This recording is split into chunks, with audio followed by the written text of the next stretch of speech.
क्या माँ बाप कब्र में जाकर अपनी औलाद को भूल जाते हैं, या फिर दुनिया से रुखसत होने के बाद भी उनके दिल में औलाद की याद बाकी रहती है?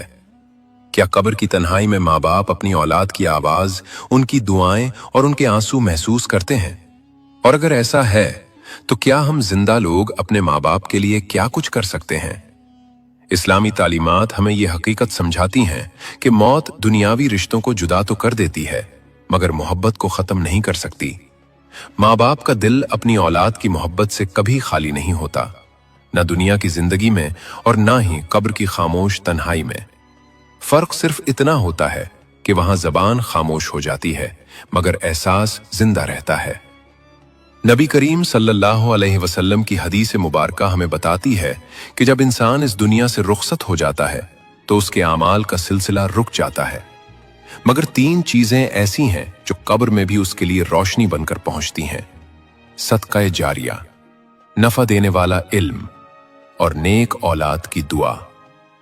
यह हदीस इस बात की गवाही है कि औलाद की दुआ कब्र की दीवारों को भी उबूर कर लेती है, और यह फायदा उसी वक्त मुमकिन होता है जब रिश्ता सिर्फ नाम का नहीं बल्कि दिल का हो, जब मोहब्बत मौत के बाद भी जिंदा रहे और औलाद की आह भरी दुआ माँ बाप के लिए सुकून का सबब बन जाए। नाजरीन, मौत कोई अंजाम नहीं बल्कि एक नई जिंदगी की शुरुआत है, एक ऐसा सफर जिसका आगाज खामोशी से होता है मगर अंजाम हमेशा के लिए होता है।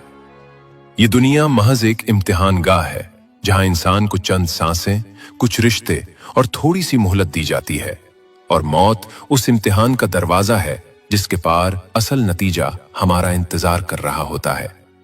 जब ये दरवाजा खुलता है तो न दौलत साथ जाती है, न ओहदे की चमक काम आती है, न रिश्तों की पहचान बाकी रहती है।